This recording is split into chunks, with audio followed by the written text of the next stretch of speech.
দুরুদে ইব্রাহিম পড়ে লবণে ফু দিলে কি হয়? আপনি জানলে অবাক হবেন।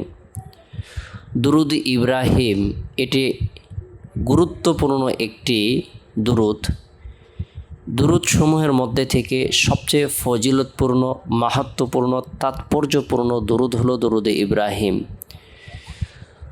দুরুদের ফজিলত সম্পর্কে আল্লাহ তাআলা বলেন, ইন্নাল্লাহা ওয়া মালাইকাতাহু ইউসাল্লুনা আলান নবী ইয়া আইয়ুহাল্লাযীনা আমানু সাল্লু আলাইহি ওয়া সাল্লিমু তাসলিমা। দুরুদ এমনই একটি ইবাদত, এমন একটি আমল যে আমলটির সঙ্গে আল্লাহ তাআলা করেন। বান্দা নামাজ পড়ে কিন্তু আল্লাহ তাআলা নামাজ পড়েন না। বান্দা জিকির করে কিন্তু আল্লাহ তাআলা জিকির করেন না। বান্দা কোরআন পড়ে, আল্লাহ তাআলা কোরআন পড়েন না। বান্দা দান খয়রাত করে, আল্লাহ তাআলা কিন্তু দান খয়রাত করেন না।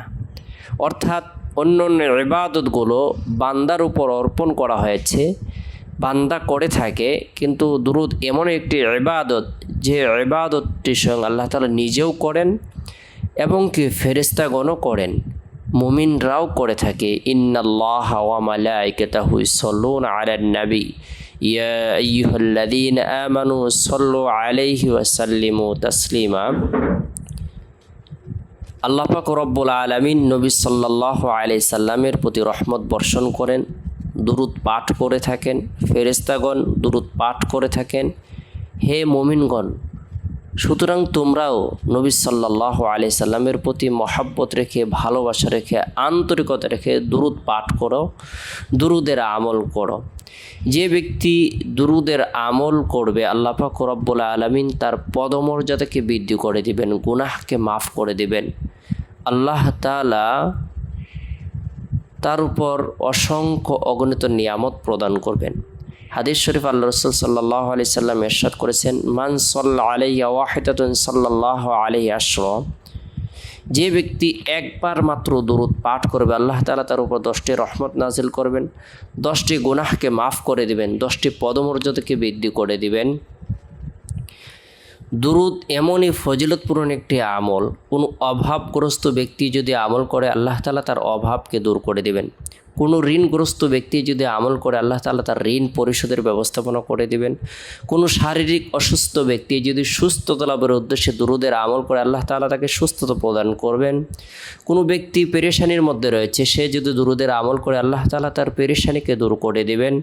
কোনো ব্যক্তি যদি তার মনোবাসনা পূরণের উদ্দেশ্যে দুরুদের আমল করে আল্লাহ তাআলা তার মনোবাসনাকে পূরণ করে দিবেন। যে কোনো ধরনের হাজতকে সামনে রেখে যদি দুরুদের আমল করে আল্লাহ তাআলা তার হাজতকে পূরণ করে দিবেন, আশা আকাঙ্ক্ষাকে পূরণ করে দিবেন। আমরা প্রত্যেকে গুরুত্ব সহকারে দুরুদের আমল করব। নবী সাল্লাল্লাহু আলাইহি সাল্লামের দিদার নসিব হবে। নবী সাল্লাল্লাহু আলাইহি সাল্লাম কাল কিয়ামতের দিন হাতে ধরে জান্নাতে পৌঁছে দিবেন। রাসূল সাল্লাল্লাহু আলাইহি সাল্লামের সুপারিশ নসিব হবে। দুরুদ শরীফের মধ্যে থেকে সবচেয়ে ফজিলতপূর্ণ যে দুরুদটি, সেই দুরুদের নাম হলো দুরুদে ইব্রাহিম। এই দুরুদে ইব্রাহিম পাঠ করে যদি লবণে ফু দেওয়া যায় তাহলে কি হয় আমরা আজকে জেনে নেব। বরকতপূর্ণ এই দুরুদটি আমরা গুরুত্ব সহকারে পাক পবিত্র অবস্থায় আমল করব। এরপরে বিশেষ করে আমরা যারা অসুস্থ হয়েছি, আমরা যারা পেরেশানির মধ্যে রয়েছি, বিশেষ করে শারীরিক বিভিন্ন ধরনের আমরা যারা অসুস্থ রয়েছি, বিশেষ করে শারীরিক বিভিন্ন ধরনের অসুস্থতা, পেটের ব্যথা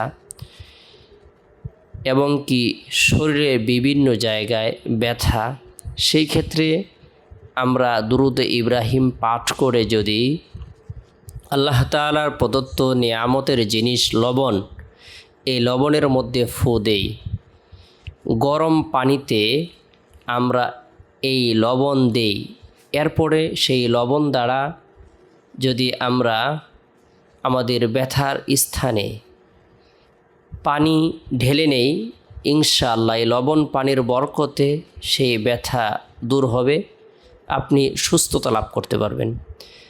আপনার যদি দাঁতের গোড়ায় ব্যথা থাকে, বিভিন্ন ধরনের ময়লা আবর্জনা কারণে আপনি অসুস্থ হয়ে পড়েন, হালকা লবণ দিয়ে দুরূদ শরীফ পাঠ করে সেই লবণে ফু দেওয়ার পরে সেই লবণটি আপনি গরম পানির মধ্যে দেওয়ার পরে আপনি সেই পানি দ্বারা কুলি করবেন। আল্লাহর রহমতে আপনার দাঁতের ব্যথা ভালো হবে, পেটের যে ব্যথাজনিত রোগগুলো রয়েছে সেগুলো ভালো হয়ে যাবে।